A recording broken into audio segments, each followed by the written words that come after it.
परम आदरणीय सत्संग प्रेमी भाइयों तथा धर्मशिला बहन,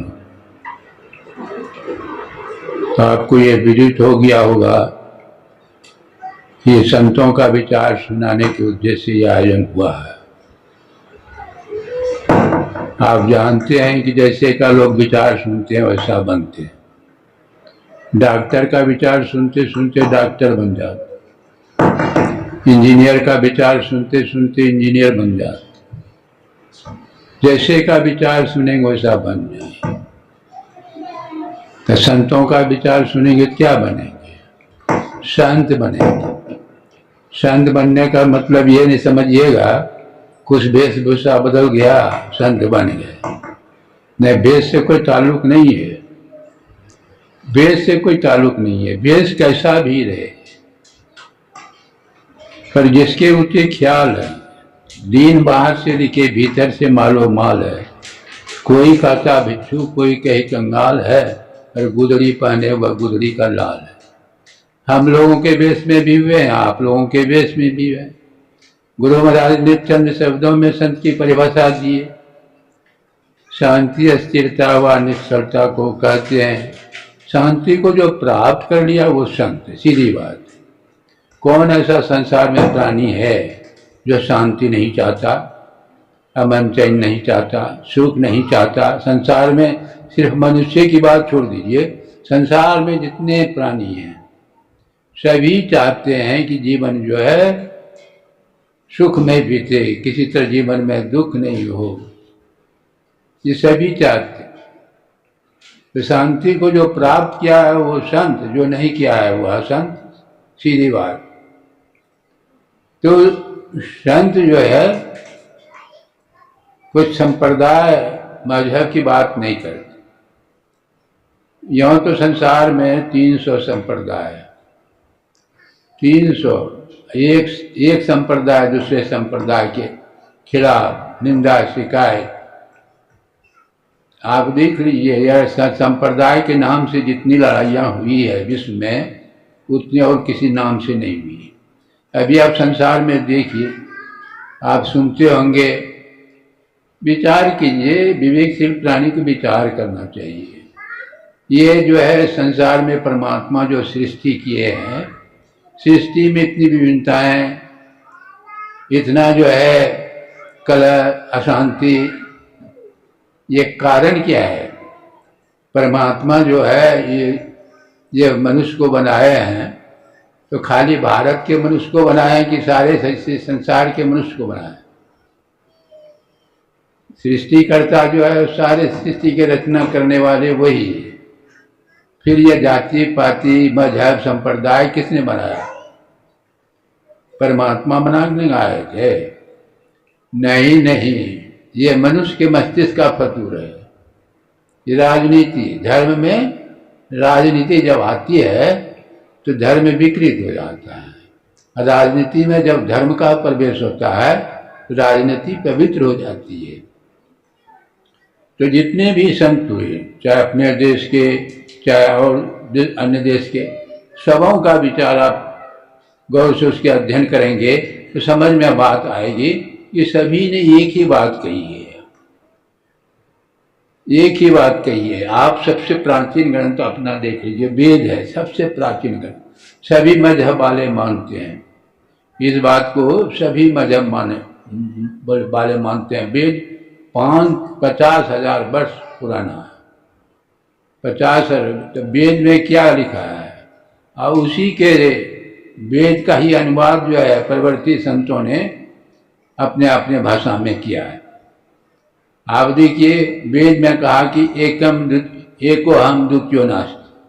वह परमात्मा के संबंध में कहा कि ये मैं एक हूँ, एक परमात्मा है, एको हम बहुश्याम, एक है अनेक हो गए। ये तो परमात्मा के संबंध में सारे मजहबों में कहा गया है कि भाई एक है। मुसलमान भाई को उसी को खुदा कहते हैं, ईसाई उसी को जो है गॉड कहते हैं, हम लोग परमात्मा कहते हैं। फर्क क्या है? भाषा का अंतर है, भाषांतर है। कोई अंग्रेजी में बोल दिया, कोई हिंदी में बोल दिया, कोई फारसी में बोल दिया, भाषांतर है, भावांतर नहीं है। जैसे जल कहते हैं, जल, मुसलमान भाई क्या कहते हैं, आओ कहते हैं, ईसाई उसको क्या कहते हैं, वाटर। भाषांतर नहीं है कि जल तो एक पदार्थ चीज है, अपनी भाषा में अलग है। भाषा का यदि ज्ञान नहीं है तब लड़ाई झगड़ा होगा कि नहीं, स्वाभाविक है। जैसे कि एक सज्जन ने 3 लड़के को जो खेल रहा था आपस में कुछ पैसा दिया कि जाओ तुम खरीद करके कुछ खा लेना। तो आपस में बच्चे, एक तो वैदिक धर्मावलंबी थे, एक ईसाई धर्मावलंबी के थे और एक इस्लाम धर्मावलंबी, तीनों आपस में झगड़ पड़ गए। कोई कहता है कि हम हिंद बना खाएंगे, कोई कहता है कि वाटरमेलन खाएंगे, कोई कहता है कि तारबूज खाएंगे। देखिए आपस में झगड़ा शुरू। वो सज्जन कहते हैं झगड़ते क्यों हो, तो वही कहते हैं देखिए मैं कहता वाटरमेलन, या कहता हिंद बना, अरे पैसा लो, पैसा लिया, जाकर बड़का तरबूजा, तारबूज नहीं कहते, तारबूज हम लोग नहीं कहते, खरीद करके लाया और कपड़े से ढक दिया और उसी का एक टुकड़ा काट कर दिया कि यही तुम चाहते थे हिंद बना। कहा कि हाँ मैं तो यही चाहता था। दूसरा टुकड़ा जो काटा था वाटरमेलन, तो यही चाहते थे, कहाँ तरबूजा, वही तो दिया तरबूजों का, यही कहाँ। देखिए भाषांतर है नहीं, लड़ाई झगड़ा का कारण क्या हो गया, भाषा का ज्ञान। जो खुदा वही गॉड है, वही परमात्मा है, इसमें झगड़ा का क्या जरूरत है। ये हमारी मूर्खता है, हमारी अज्ञानता है। संतों ने कहा कि जरा सा विचार करो, जो परमात्मा कहते हो एक है, तो एक है तो फिर वह दूसरा भगवान, तब तो लड़ाई होगा आपस में। दो तो हो सकता है भगवान, एक को एक ही है। सब ईसाई भाई उसी को कहते हैं गॉड इज वन। गॉड शब्द का देखिए एक शब्द बना है, उसमें 3 अक्षर है कि नहीं, G-O-D, गॉड है। जी से जनरेटर, ओ से ऑपरेटर, डी से डिस्ट्रक्टर। अपने सनातन धर्म में 3 देव, ब्रह्मा विष्णु महेश। ब्रह्मा पैदा करने वाला, पैदा करने, विष्णु पालन पोषण करने वाले, और भगवान शंकर संहार करने वाले। ये 3 देवता 3 गुण के प्रति। अभी आप सुन रहे थे जग पे खन तुम देखन हारे विधि संबल, ये 3 देवता परमात्मा के कर्मचारी हैं। तीनों के माध्यम से सृष्टि का निर्माण, पालन पोषण, फिर संहार। ये जो है तो आप 4 ठोक, एक जो है वह सबका, सब ने क्या कहते हैं कि सर्वव्यापक है, दिल दिल में खुदा है, कहते हैं दिल दिल में खुदा है, जर्रे जर्रे में भगवान। बात एक ही है, बात एक ही है, सब में है। तो सब में जो होगा तो वह कैसा होगा, हम आपके अंदर, हम आपके अंदर और उसके बाहर भी। सर्वव्यापक तत्व जो है वह कहीं से खाली नहीं होगा। सर्वव्यापक, जैसे हवा को उदाहरण दे दीजिए, हवा जो है हमारे अंदर में हवा है कि नहीं, हवा, हम आपके अंदर में हवा थोड़ी है, लेकिन बाहर में बहुत हवा है। इसी हवा जो इतने में मर्यादित होकर के है, सो बात नहीं है। हम आपके अंदर में थोड़ा है और बाहर में बहुत है। वह दोनों, बाहर और भीतर की हवा, शरीर में जो हवा है और बाहर में हवा, क्या अंतर है, कोई अंतर है। शरीर के आवरण के अंदर है तो उसको जीव कहता है, जीव सुख दुख का भोक्ता। जो शरीर से बाहर, शरीर और शरीर से बाहर कितना है, वह जो है भोक्ता नहीं है, वह परमात्मा, वह आवरण के अंदर नहीं है, वो निरावरण है। आवरण में अज्ञानता, दुख। तो एक जो होगा वह अनंत होगा, जन्मा होगा, सर्वव्यापक हो, अति सूक्ष्म होगा, अति सूक्ष्म। उसके संबंध में सूक्ष्म अति सूक्ष्म कहते। पढ़े लिखे लोग भी कभी कभी कहते हैं अनंत के परे क्या है। देखिए कैसी मूर्खता है, कैसा देखिए समझदारी। अनंत जो है जिसका अंत ही नहीं होगा उसके परे क्या होगा। अनंत जो है जिसका अंत होगा तभी कि हाँ उसके परे। अनंत का अंत नहीं है। ये तो उसी तरह सवाल हुआ कि स्कूल इंस्पेक्टर गए स्कूल में, बच्चे सबसे कहते हैं देखो मैं एक सवाल पूछ रहा, उत्तर दे दोगे तब तो सवाल पर सवाल पूछते रहोगे, नहीं उत्तर दोगे तो सवाल पर सवाल, उत्तर दे दोगे तो कोई बात नहीं। कहते ये सड़क बगल में जो है ना कोई गाड़ी 60 किलोमीटर प्रति घंटा की रफ्तार से जाती है, उस हिसाब से हमारी आयु क्या है, हमारा उम्र क्या है। तो विद्यार्थी सब एक दूसरे का मुंह देखने लगे, ये कोई हिसाब है, गाड़ी के चाल से आयु का क्या संबंध है। एक दूसरे का मुंह देखने लगे। शिक्षक सब भी देखते हैं कि ये कोई हिसाब है। एक विद्यार्थी बड़ा मेधावी था तेज, वो शिक्षक के पास जाते हैं, कहते हैं सर कहिए तो मैं उत्तर दे दूं। कहा उत्तर तुम दे सकोगे। कहा कि आप आदेश तो कीजिए। शिक्षक सोचते हिसाबे जब उटपुटांग है जो मन सो, वो आदेश कर दिया जाओ, पीठ ठोक करके आदेश। वो पता लगा दिया था उनके साथी से कितना उम्र है। इंस्पेक्टर के पास जाते हैं, कहते हैं सर आपकी आयु 44 साल है। इंस्पेक्टर बहुत खुश हो गए। भाई बच्चे बताओ तो किस नियम से ये हिसाब बनाए। का नियम बड़ा आसान है। अरे क्या है बोलो तो कुछ। का एक मेरा भाई है, उसकी आयु है 22 साल, लोग उसको हाफ माइंड कहते हैं, इसी हिसाब से जोड़ दिया कि आपका 44 होना चाहिए, मतलब फुल माइंड फुल। ये अनंत तत्व एक ही है, उसको जिस नाम से आप पुकारिए, वह आप जिस नाम से उसको पुकारिए वह एक ही है। एक का ज्ञान जब तक नहीं होगा तब तक आपस में प्रेम, एक विचार कैसे होगा। एक विचार जैसे परिवार में ही देखिए, विचार एक रहता है तो आपस में प्रेम रहता है, विचार में अंतर हुआ बंटवारा लड़ाई झगड़ा शुरू। उसी तरह सारे देश के लोग अभी जितना उथल पुथल है सारे संसार में आप देख रहे हैं, जो पढ़े लिखे हैं लड़ाई सब देखते हैं, कौन कितना देश से रूस यूक्रेन और कौन कौन देश हैं सुन ही रहे हैं। देखिए कितने लोग मर रहे हैं, एकदम निरीह प्राणी जो है मर रहे हैं, इनको मजा आ रहा है, इन लोगों को मारने में मजा। बताइए हमको तो लगता है ये प्रभु की लीला ही है, जब नाश करने का होगा तो नाश हो जाएगा। अरे हम कहते हैं देखिए, कहते हैं पुतिन जो है ऐसा करता है। अरे पुतिन कौन है अब विचार कीजिए। कहते हैं कि ये ट्रैक्टर जो है ड्राइवर चला रहा है, ड्राइवर के अंदर से आत्मा निकल जाए, देखिए तो ट्रैक्टर चलाएगा। ड्राइवर के अंदर से आत्मा निकल जाए, जीव जो कहते हैं तो वो गाड़ी चला देगा। अरे सारी सृष्टि तो वही जो है एक महान जंत्र की नाई पर चालित हो रही। ब्रह्मराज कहते हैं यह सारी सृष्टि उसी के सारे पर जो है उंगली के सारे पर सारी सृष्टि नाच रही है। पृथ्वी घूम रही है, तारे ग्रह ग्रह घूम रहे हैं, हम आप भी घूम रहे हैं, तो हमारे अंदर भी वह शक्ति काम कर रही है। आपका शरीर थोड़ो है। शास्त्रों में तो कहा कि शरीर का जन्म हुआ, शरीर मरेगा। जिस अंदर में जो आत्मा है न उसका जन्म होता है न मृत्यु होती है।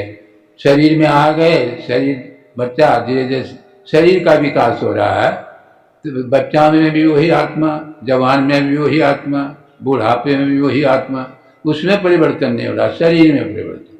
शरीर का जन्म हुआ, उसकी मृत्यु होगी। आत्मा का न जन्म होता है न उसकी मृत्यु होती है। भगवान कृष्ण गीता में कहा नहीं, नैनम छिद्यंती शास्त्राणी नैनम दहती पाप का न चरण करती आपो न शोषिता मार। न तलवार से उसको काट सकते, न अग्नि जला सकते, न पानी सुखा सकते। आप देख लीजिए जब जो आप वो है कैसा, आप अपने तय भगवान ने स्पष्ट किया है कि वो आत्मा जो शरीर में है उसका ज्ञान यदि हो गया तो समझो परमात्मा का ज्ञान हो गया। आत्मा का यदि ज्ञान हो गया तो आपको शांति मिल गई। नहीं, कहते हैं ज्ञान लब्धम परम शांति। भगवान कहते हैं ज्ञान प्राप्त करने से शांति मिल जाती है। अर्जुन पूछ बैठते हैं कि भगवान आप कहते हैं ज्ञान प्राप्त करने से शांति मिल जाती है। संसार में तो देखते हैं बहुत पढ़े लिखे लोग हैं, बहुत तरह की डिग्रियां हासिल किए हैं, बहुत तरह का ज्ञान है, लेकिन शांति कहाँ है? तो भगवान कहते हैं वह ज्ञान तो पेट भरने का नहीं है। बढ़िया आप डॉक्टर हैं, पैसा कमाते हैं, बढ़िया मकान बनाइए, खाने पानी की व्यवस्था कीजिए, वह पेट भरने का, उस ज्ञान से शांति नहीं मिलती है। शांति मिलती है, इस देह को क्षेत्र कहते हैं। धनंजय जान लो। देखिए क्या करें, क्षेत्र और क्षेत्रज्ञ का ज्ञान। क्षेत्र क्या है? क्षेत्र का साधारण अर्थ होता है खेत। जैसे खेत में हम लोग बीज डालते हैं, थोड़ा सा बीज डालते हैं, वह कई गुना होता है। उस फसल को कौन खाता है? खेत खाता है। देखें खेत खाते मक्के को, खेत खाता नहीं है, खाता है जो कहता है कि मेरा खेत। खेत का मालिक स्वामी वही फसल का भोक्ता है। उसी तरह शरीर तो खेत है। शरीर रूपी खेत में हम लोग बीज डालते हैं। कौन सा बीज डालते हैं? तुलसी तन खेत है, मन बच कर्म किसान। पाप पुण्य दो ही बीज है, बुए सो लुए निदान। शरीर रूपी खेत में हम लोग बीज डालते हैं। न हम लोगों से दो तरह का कर्म हो जाता है, जिसको कहते हैं पाप कर्म और पुण्य कर्म। जो पाप कर्म ज्यादा करता है उसको लोग अच्छी निगाह से नहीं देखते, ये पापी है, दुष्ट है। आज जो पुण्य कर्म बहुत करता है उसको अच्छी निगाह से देखते हैं। तो थोड़ा सा पुण्य कर्म वह कई गुना, थोड़ा सा पाप कर्म। 1 कुंटल मक्का बुनते हैं तो कई कुंटल होता है? 50 कुंटल हो जाता। उसी तरह थोड़ा सा पुण्य कर्म वह कई गुना होगा, थोड़ा सा पाप कर्म वह भी कई गुना। भोगेगा कौन? ये शरीर में रहने वाला वह जो कहता है। नहीं, बातचीत में हम लोग क्या कहते हैं? मेरे पेट में दर्द हो रहा है, मेरी आंखें खराब हो गई, मेरा कमर दर्द कर रहा। ये सब आँख कान नाक सब आपका है, लेकिन आप न नाक है, न कान है, न मुंह है, न माथा है, कुछ नहीं है। कबीर साहब ने कहा जाको मुंह माथा नहीं रूपक रूप, पहुपवास से पतला सो तो तत्व नहीं। फूल के गंध से पतला है। आप देखें मरने के समय जीव निकल के जा रहा है, देखते हैं, अरे फूल के गंध से जो पतला होगा, इन आंखों से आप कैसे देखेंगे? नहीं देख सकते, नहीं देख सकते। खुशबू जो है बेली की, चमेली की, गुलाब की खुशबू उधर से आ रही है, आंख से आप देख करके बता देंगे कि ये जूही की है, बेली की है? नहीं, नाक के पास आएगा तब भले आप बताएं, तब आप बताएं, वैसे नहीं। उसी तरह वह तत्व इतना होती है, वह वही भोगता है शरीर के साथ रह करके। यहाँ तो वह सुख स्वरूप है, वह आनंद स्वरूप है, लेकिन शरीर के साथ है। शरीर को दुखाने कहा गया, दुख का घर, और दुख के घर में कभी सुख हो सकता है? इसीलिए तो कबीर साहब ने कहा तंदर सुखिया कोई नहीं देखा। कबीर साहब ने स्पष्ट कर दिया तंदर सुखिया कोई नहीं देखा, जो देखा सो दुखिया हो। और कहते कहते तो यहाँ तक कह दिया कि सांच कहूँ तो कोई न माने, झूठा कहा न जाई हो, ब्रह्मा विष्णु महेश्वर दुखिया, दिन या रात चलाई। साधारण लोगों की बात आप छोड़ दीजिए, ब्रह्मा विष्णु महेश ये सब भी दुखी। शरीर धारण किए न, हाथ पर देखते हैं ब्रह्मा विष्णु हाथ पर ना, शरीर धारण किए, ये भी दुखिया। आप कहेंगे भगवान शंकर भी दुखी? नहीं, आप देखिए इतिहास पढ़ करके देखिए, भगवान शंकर के सबसे बड़े भक्त कौन थे? रावण। रावण अपना गला काट करके भगवान के चरणों पर अर्पित कर। वैसे ऐसा कोई भक्त के संबंध में सुने हैं या पढ़े हैं? हम तो नहीं सुने हैं, नहीं पढ़े हैं। दूसरे नंबर का भक्त कौन थे?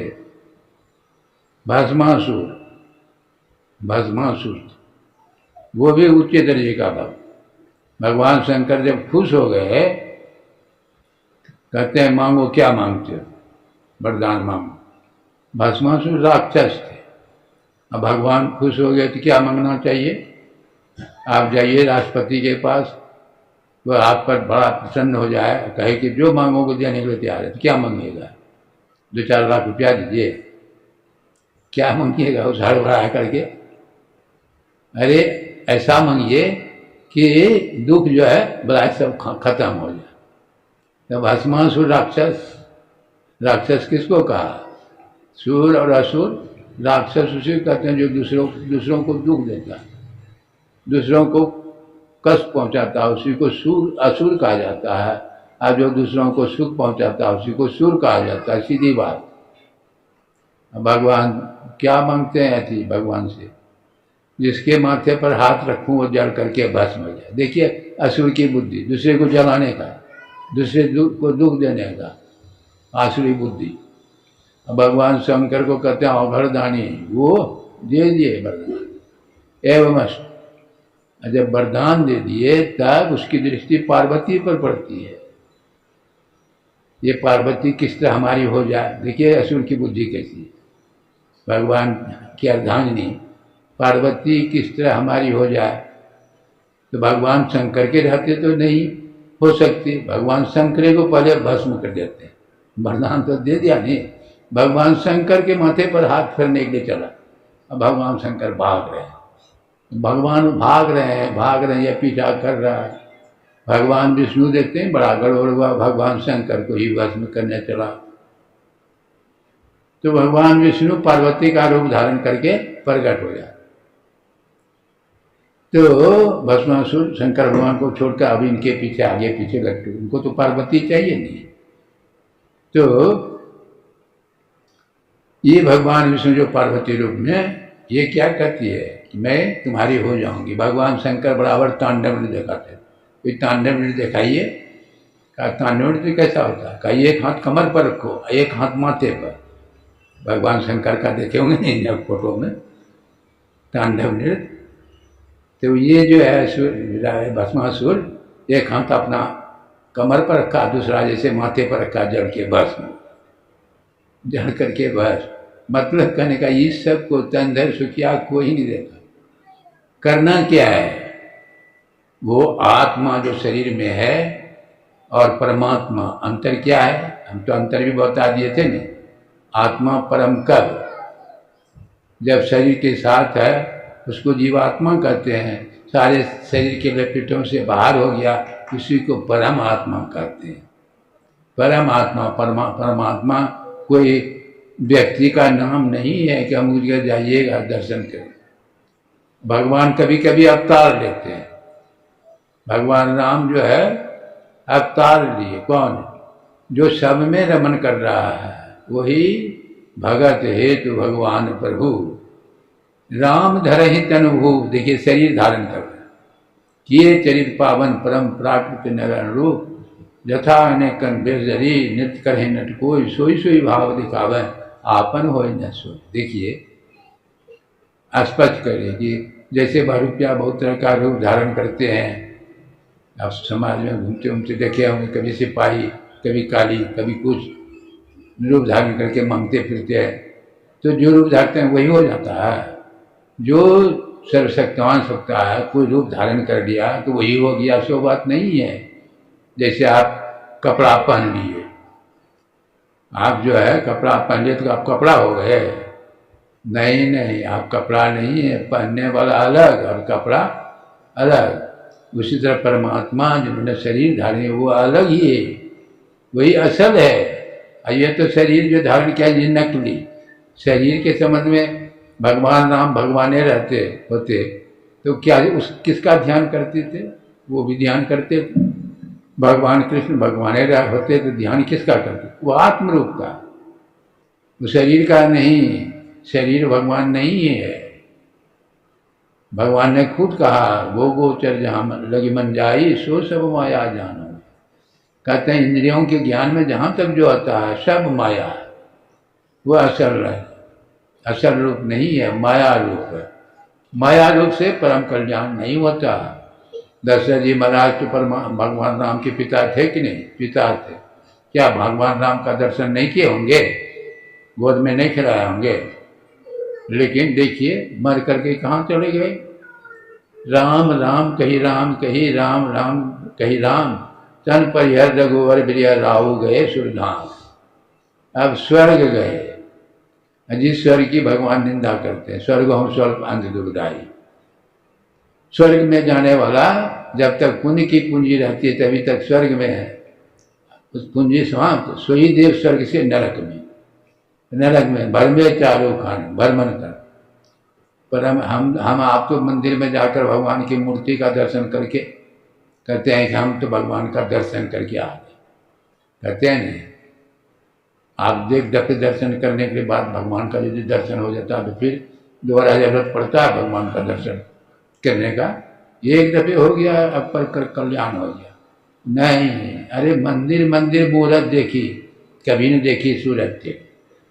मूर्ति भगवान की मूर्ति का, भगवान का दर्शन नहीं, मूर्ति में जो है उसका दर्शन होना चाहिए। मूर्ति उसका दर्शन, मूर्ति में होना। मूर्ति भगवान नहीं है, मूर्ति में, समझ रहे हैं? जो सर्वव्यापक तत्व है वह मूर्ति में कैसे समाएगा? भगवान कृष्ण के कितने ऊंचे दर्जे के भरत पांडव थे, देखिए क्या नतीजा हुआ। नतीजा यही हुआ कि मरने के बाद स्वर्ग है, ऊंची से ऊंची गति स्वर्ग, नहीं तो नरक। स्वर्ग के बाद नरक का जाना पड़ा। इसलिए संतों ने कहा कि ज़्यादा माथापच्ची करने का जरूरत नहीं है, परमात्मा सर्वव्यापक है, सब जगह है। हार चाम के दे में दूध रतन सरवन, ऐसे घट ब्रह्मांड में सदा रहता। जैसे कोई गाय 10 किलो दूध देती है तो दूध क्या थन में जमा रहता है? नहीं, उसके सारे शरीर में है, सारे शरीर में। लेकिन दूध मिलता कहाँ है? कान को निचोड़िएगा, पूंछ को निचोड़िएगा, दूध मिलेगा? शरीर के किसी अंग को चिरिएगा, दूध मिलेगा? नहीं। दूध जब भी मिलेगा थन में मिलेगा, है?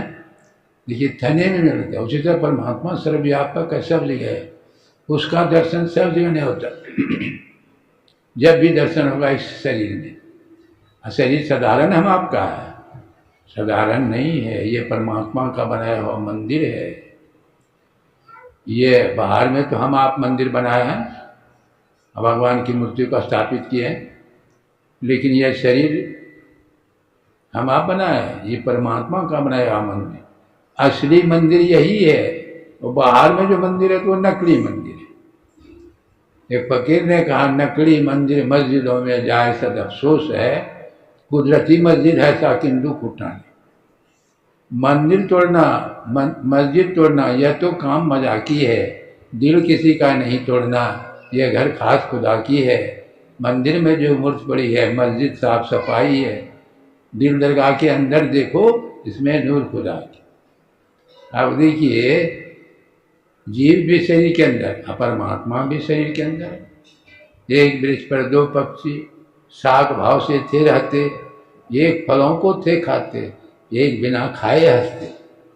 शरीर रूपी वृक्ष परमात्मा सर्वव्यापक, तो परमात्मा हम आपके अंदर में। और जीव भी है, अंदरिम जीव है। पर्दा के अंदर जो है वह जीव है, जो पर्दा से बाहर वह शिव है, परमात्मा है। कौन कौन पर्दा है? सारे संतों ने कहा पर्दा कौन है, आप आंख बंद करके देखिए। वैसे शास्त्रों में वर्णन, सारे शास्त्रों में वर्णन। जीव और शिव के बीच में पर्दा क्या है? घटतम प्रकाश और शब्द पट त्रय, जीव पर है चारे। देखिए जीव पर कौन कौन पर्दा है?